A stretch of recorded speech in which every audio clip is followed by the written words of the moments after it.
Opinions and stories around the game we love, told by your favorite storytellers. Stay up to date with all things cricket. Subscribe to Cricbuzz's YouTube channel and press that bell icon now.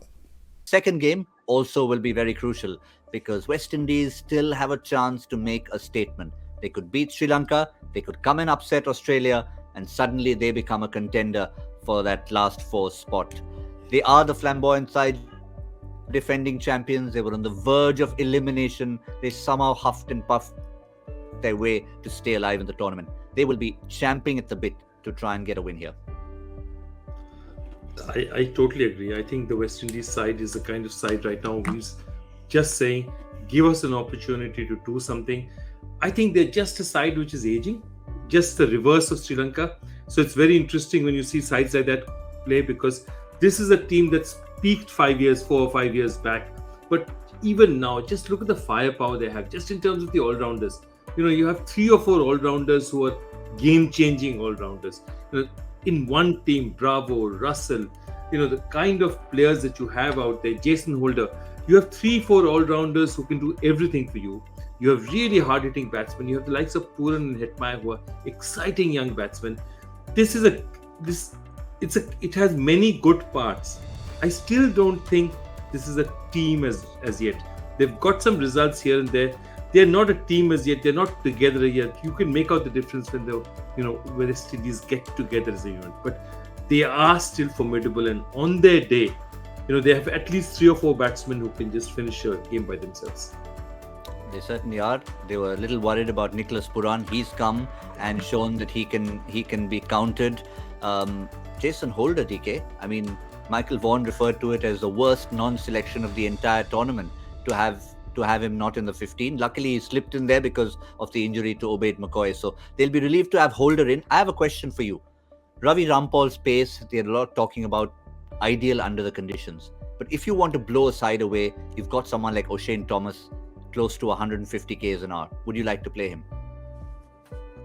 He's not a bad option, definitely. O'Shane Thomas, he's got pace. But the only problem with an O'Shane Thomas is he can only bowl up front or maximum in the middle. They're not able to see him as the death bowler. So that's the only, in many ways, slightly one-dimensional there. That's why they prefer Ravi Rampal, because he can bowl a couple in the starting, and, at the back end, obviously, he gives you a lot more as well. He's got experience.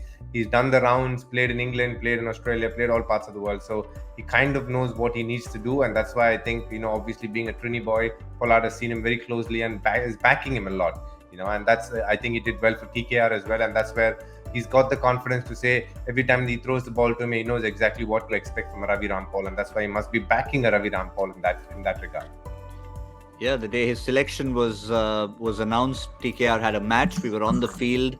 I was sitting in the stands with Rampal's family, and trust me, they were as surprised as Ravi himself when he got the nod for the World Cup squad. But they were all delighted that the veteran has come on board. But from the opposition, Joy, Sri Lanka, we've talked about them. We've talked about the potential team building in progress, looking 12 months hence.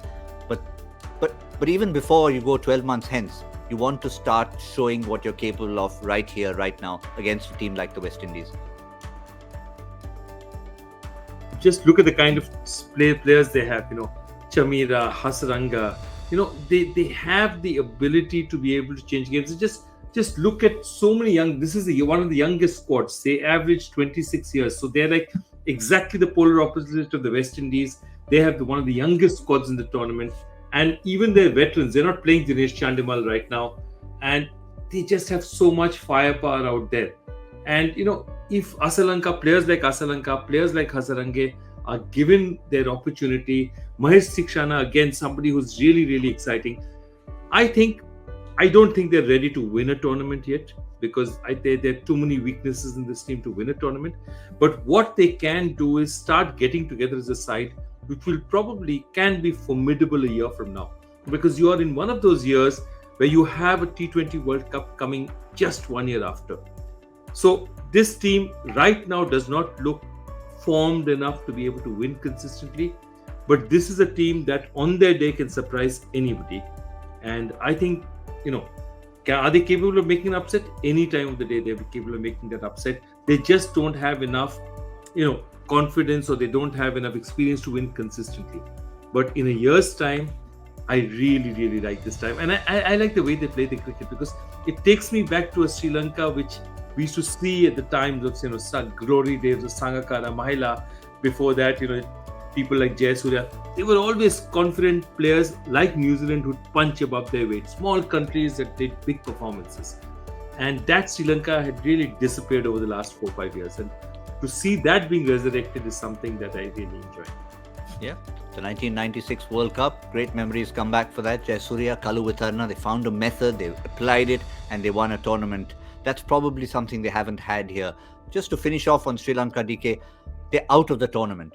How do they pick themselves up to be able to cause an upset? Of course, we're talking about being a team building for the future, but you have to also build for the present and say, let's show our wares in front of the world.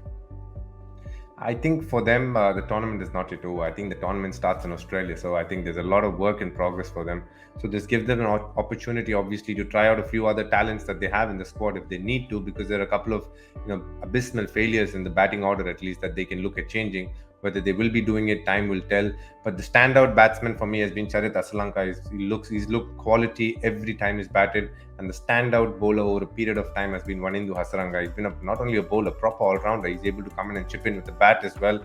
I've really enjoyed seeing him grow as a cricketer. I think this Sri Lankan squad, after a long time, especially in this format, are playing well. And they can do very well in this format come the next World Cup. So I think it's a year's work in progress for them, and they need to be starting from that West Indies game to figure out what they need to be doing to do well in that tournament. And they have a great chance of doing well if they keep backing the right set of players.